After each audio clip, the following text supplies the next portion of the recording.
And hello, everybody. We're going to say good evening because it's a slightly different setup than we normally have. Hi, Olga Lautman, the incredible creator of the Trump Tyranny Tracker, who's also enjoying her. Is it almost a week that you've had your smoking cessation going on? 10 days. 10 days. Oh, wow. How's it going? It is going. I went from over a pack to now I'm like literally down to my last 3 cigarettes. So I should be done by tomorrow, after tomorrow, Wow. Well, good for you. permanently. Permanently, have you done no more cigarettes at all? Nope, never. No Well, more. congratulations. It's great that you've achieved Thank this you. milestone. So much going on in the news, and we've got a limited time here. So let me jump right into it. Tomorrow, the Supreme Court will hear arguments on a Section 2 case that could fundamentally alter the balance of power between the executive and the legislative branches. The case centers on whether Congress can enforce constitutional limitations on presidential authority, or whether the executive branch can operate beyond legislative oversight. Really, what we're talking about is about the case involving the limitations on on whether the GOP can eliminate some seats in their mostly Republican states that are currently being served by the Black Congressional Caucus, and in that way gerrymander those seats. And that looks like the conservative part of the Supreme Court is going to approve that. This is fundamentally altering America. It really is. And I mean, this one is going to be the final nail in the coffin of the, Voting Rights Act. Two, this can potentially give Republicans up to 19 seats. So this is something, again, this is not guaranteed seats, just like with their mid-decade gerrymandering. It's not guaranteed because at the end of the day, people can mobilize and make sure that they go and vote and and not elect Republicans. But Republicans are doing everything, a year out to secure the House, which frankly, I mean, you see what this House is now. I mean, they haven't been in session over a month. Yeah. I've never seen anything like it because, contrary to what Mike Johnson wants you to believe, shutting down the House and sending people on over a month vacation has absolutely nothing to do with the government shutdown. He It is can still function and carry out the duties of, the House. And I mean, this is what taxpayers are paying for. So It's a very good point. This is really a taxpayer-funded vacation for all these people who should be working, doing the people's business, but instead they're grandstanding and saying that they don't have an option, that they can't go to work because of the other party, of and course they can. each side is blaming each other. Meanwhile, they could all go to work and try to figure out a way out of this because that's their job, is to make government run. But they're not willing to do that. They're not willing to back down on either side. But it has nothing to do with either side in this case either, because he can bring the House back into session and just do the people's business, and just not touch the government shutdown Mhm. agenda. Right. He hasn't sworn in a elected representative from Arizona. Yeah. It's been over a month. There are things to do. I mean, there are other bills to work on, and so even irrespective of the shutdown, say he has whatever his ridiculous point that we don't want to, bring. We did our job with the shutdown, and we passed our whatever dirty CR. That still has nothing to do with shutting down the House. Right. And they can have a million other things to do besides dealing with the shutdown. And he really sent everyone on a 5-week vacation. We don't know what they're doing besides going on podcasts and tweeting all day. And that's it. And it's incredible because this has never happened during the shutdown that any branch of the Congress, just shuts down, like closes house. The only time we had the House shut down, the one time that I remember, is when there was no speaker Mm. because the Republicans Couldn't fired get one. their speaker and Yeah. then had to figure out for over a month, to find a new speaker. This might go on all the way to the new year, which will probably suit Donald Trump quite well because he's planning this assault on these elections next year. You know, it's not only the gerrymandering that's going on. There's all sorts of campaigns, including a potential for them calling a national emergency to really change the way the next elections are going to take place. Those things are happening, you know, at a breakneck speed. We're discovering that that campaign is really working, and really, there's no other reason for him to call the House back or to want the House back, because he can also use this interim to go to war or do any other things that he might not be able to otherwise do when the House is in session. Yeah, and but I mean, you still have the Senate in session, and you have even quite a few Republicans who are raising noise about, for instance, his Venezuela strikes, trying to get information, being sidelined by the Pentagon, which is also unprecedented. You know, both Republicans and Democrats are sending the Pentagon, you know, a request for information on what in the hell they're doing, and both are receiving the same response, which is nothing. So Yeah, you know, yeah. I mean, Trump couldn't care less about the government being open, but the bottom line is that really people, you know, need to call Mike Johnson and the rest of their Republican representatives and tell them to get off vacation. Where else does someone get a 5 week plus and counting vacation while they are getting paid? And at the same time, we have scenes of our federal workers, military families standing hours at the food bank. I remember there was a protest a few years ago by the government union in order to get people back together outside Capitol Hill. And I'm surprised we haven't seen that kind of protest yet, where people are saying, you know, get back to work. You can't leave until you figured out a deal. No one seems to be protesting. They're just sort of letting them have this vacation, as you point out. It's very disturbing. Staying with voting and voting rights, and we'll get to the Venezuela story as well. The Department of Justice announced plans to send federal election observers to California and New Jersey following requests from state Republican parties. These monitors will target several heavily Democratic counties ahead of the key November elections. This represents an inversion of traditional DOJ election monitoring, which historically focused on areas with documented voter suppression rather than areas requested by political parties. But this is a real change that's going on here. Yeah, and this is an intimidation tactic because, I mean, the fact that you have the Department of Justice, which used to be independent, sending election monitors to, you know, monitor Democratic precincts where it's heavily Democratic is absurd. And I mean, something we really need to push back on because they are testing it to see how it will go, whether they, you know, will be able to suppress voters from coming out because of the intimidation. So we really, this is something we need to push back. Again, I say there's, you know, how many, 330 million people in this Yeah. country, over 180 million who are registered to vote. We have the power as long as we organize. Yeah, it's interesting. I was listening to an interview with Pritzker, the governor of Illinois, who was describing how people in Chicago are actually feeling very intimidated by the ICE presence and the National Guard presence now. And he is, you know, saying people are just staying at home. They're not going out. They're not doing anything. They're being quite intimidated by all this military presence. I wonder if all of it will have a chill on those election results on next week, and whether people are going to show up. I mean, it's California and New Jersey. People are, you know, pretty feisty. Yeah. The National Guard is not going to stop. I mean, New Jersey's right, you know, 15 minutes from me. I spend a lot of time there. It's not really going to push back people, but they're, you know, they're doing this for the intimidation, just as they're doing, you know, sending the National Guard. Trump is threatening to send now other battalions like Mm. Marines, you know, to other states. This is all for intimidation purposes. And I mean, Port Chicago, they're literally, I mean, they gassed a parade, a kids' parade, a Unbelievable. Halloween parade. I mean, they're gassing near schools. You have kids choking, you know. So I mean, yeah, you know, it's not even as intimidation as, you know, infuriating that you have these federal forces. Again, people need to remember that we're paying for this. You know, this is Absolutely. not like not falling out of the sky, the money.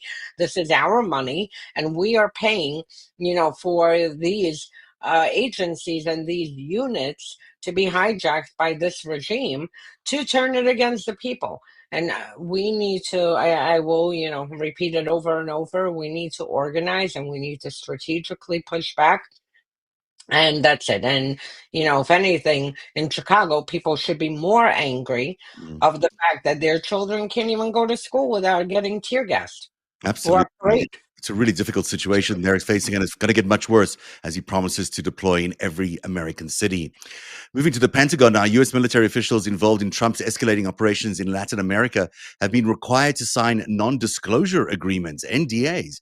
It's an unprecedented move that conceals details of a buildup involving aircraft carriers, fighter jets, and thousands of troops. Defense Secretary Pete Hegseth has simultaneously restricted staff contact with Congress and revoked press access for journalists covering the Pentagon. We really are seeing a blackout here and within the framework of them planning for a war. Yeah, and you know what is interesting out of all of this, that Republicans who completely are spineless, and the majority of them are on board with Trump and will do anything if he tells them to go eat dog food off the ground. They'll run. Probably would, yeah. They would push each other to get there first. But with Venezuela, they're actually pushing back, and you have several high-ranking Senate. Again, the House is on vacation, but you have several high-ranking Senate Republicans who are pushing back, who are demanding hearings, and who are demanding information from the White House, from the Pentagon, in order, to figure out what in the hell is happening, whether this is even legal. Because I mean, personally, I don't think it's legal. You can't just go. Today we assassinated another, 15 or 14 people on 4 boats. You can't just go and kill people in international waters or anywhere. And clearly, Trump is escalating because he's preparing for a land invasion, and even more so, whatever you think. I mean, I can't stand Maduro, frankly. I'd love to see his regime go, Absolutely. but we need answers. What kind of mission is this? How many Americans will be involved? How long is this mission? Is this going to be another Afghanistan or Iraq? How much is this going to cost? Or, we need answers. I mean, this is something the American people deserve before they send their husbands and children off to war again. Yeah, by all And accounts, this is going to Venezuela is be. like Afghanistan. I mean, Yeah, if it's gonna anyone be a thinks Venezuela. quagmire. It's gonna be a quagmire. They've got all sorts of, million people on reserve there in their armed forces. They've got an incredibly sophisticated defense system for Latin America that's based on the Russian system. They've got a lot of equipment, and they've been doing nothing but preparing for this for a long time. Plus, they're very good at fighting in those conditions, and it's not necessarily the best conditions for our troops to be fighting in, even though a lot of this will entail, as some people are suggesting, a mammoth airstrike campaign right at the beginning to really knock out everything that the military has and the regime. And this is a regime change operation. This is not one of those, we're going to go to war to convince them to do something. We're going to go to war to get rid of this guy. That's a huge investment, and also potentially a complete regional conflict that could involve other nations. Colombia, could be Cuba, could be anybody at the end of the day. First off, Venezuela has not only the Venezuelan military and special forces, they also have Cuban military who is propping them up. They have cartels, that have their own operations. They have mercenaries. All their equipment is Russian. Everything, all their military equipment. So the fact you can, bomb the hell out of it, but that's not going to get you anything, because if you want true regime change, you still need to go inside and put boots on the ground. And then once you put boots on the ground, you might end up with having Americans taken hostage. I mean, Venezuelans, especially the cartels, I mean, they have no problem skinning someone, on live TV, or sending body parts back. I mean, this is how they operate. And then, of course, you have Colombia next door that Trump is also starting with. He already sanctioned the Colombian president and the wife and the children. All because the Colombian president said something, pushed back a little bit at the UN. so, Because these citizens are so getting bombed out of the water by by these airstrikes. I mean, it's insane. He complained about that, which is so legitimate. And what does he get? A response from Donald Trump saying, I'm gonna sanction you and your family. It's quite something when you realize that that's what they're up to. Let's move to our Yep. final story today, which is court records reveal that ICE and the FBI obtained, Con Edison customer data, but the utility refused to confirm whether warrants or court orders were required. The company's silence follows revelations that agents conducted searches of its data systems. This creates a troubling precedent where essential services like electricity, water, or gas become surveillance tools. This is really an interesting development in the immigration crackdown that's happening, and really opposing normal human rights. I mean, with this, we're not allowing people to live at all under these circumstances. And this really hits home because Con Edison is my shitty provider. Mm, Not only did they raise electric prices that I have never seen anything like it. I mean, in July at peak, I was paying what, $845 was my just electric bill. wow. From last year, it was 600 something, which I thought was insane from last July. So, I mean, they've continued to raise the prices 20, 30%. I mean, and then on top of it, here they seem to be cooperating with federal agencies and acting as a surveillance tool for them. Giving information over of their customers to ICE and Department of Homeland Security and possibly Border Patrol and who else. And the bottom line is, why in the hell is a utility company that sucks to begin with? I mean, like I said, the way that they have increased prices here, that they're really pricing everyone out of New York. And, why are they cooperating with federal authorities? It's one thing if you hand information on one person because there's a potential criminal investigation or whatever. But I mean, this doesn't seem to be what's happening here. They seem to be giving bulk data, and that's it. So if you're in New York or if you have Con Edison, call them and I'll find out because I definitely will be doing that. It sounds incredible that they're actually like getting rid of their own customers. They're reporting their own customers so they could lose those customers.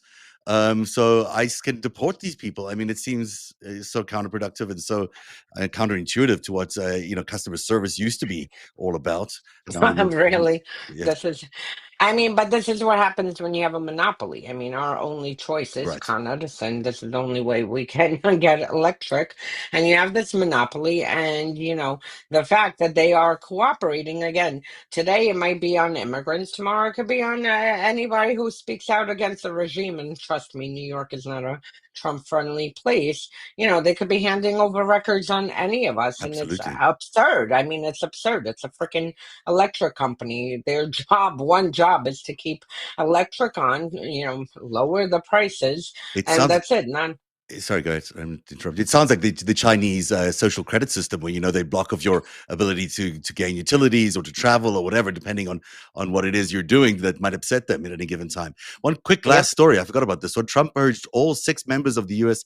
Commission of Fine Arts, an independent body overseeing federal design, just as it was preparing to review his $300 million White House ballroom and triumphal arch, or arc, I should say. The Biden-appointed commissioners were dismissed by email and will be replaced with loyalists, eliminating oversight barriers to projects that glorify Trump's presidency while he remains in office. Well, the march to authoritarianism continues, all about building monuments. It's so in line with all of that.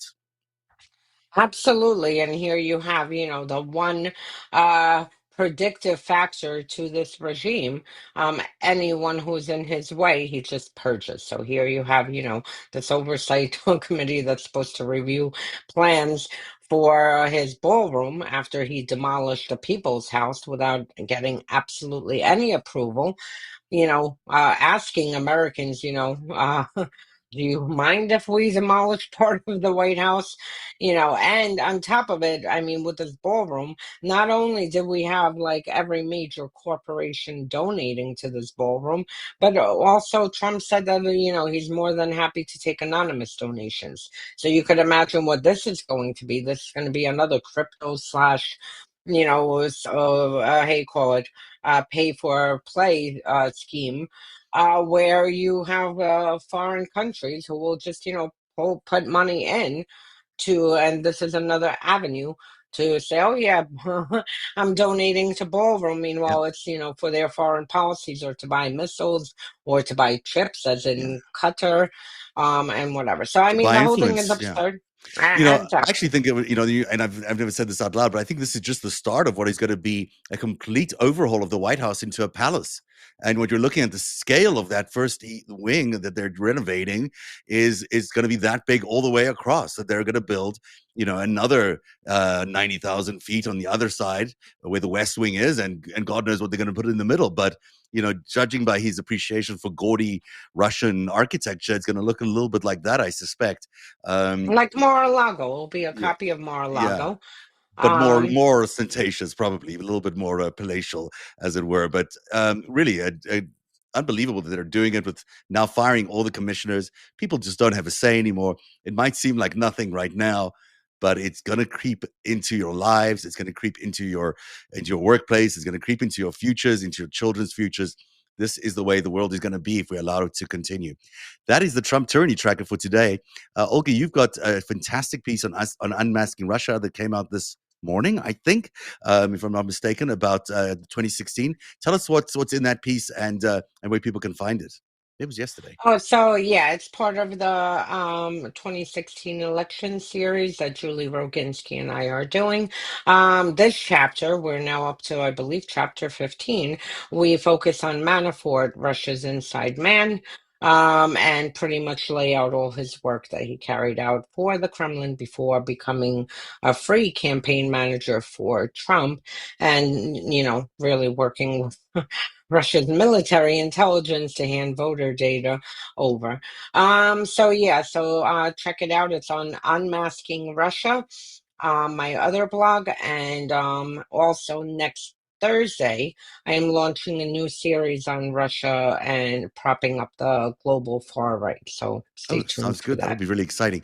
Unmasking Russia is deserving its place on the top rising Substack charts today for that very reason. So everyone should please check out this great piece by Julie and Olga on unmasking Russia at narrative.org. There's a new show I just did yesterday that everyone should be checking out about the plot to steal the 2026 elections. It goes through every single detail of one of the big plan to take over the 2026 election, how they're running, and also to gerrymander everything. It's a really good interview on that. So check that out on my site.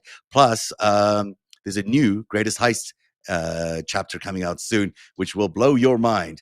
So that's my tease, but it's not ready yet, but it's coming in the next few days. Thanks for watching the Trump Tyranny Tracker today. Thank you for being here, Olga. And I'm sorry, a little late because of the technical issues. I'll figure this out one day. It's only been 281 days. We're good. We're good. All right. We'll see everyone tomorrow. Thanks very much. Have a good night, Bye, everybody. everyone. Bye.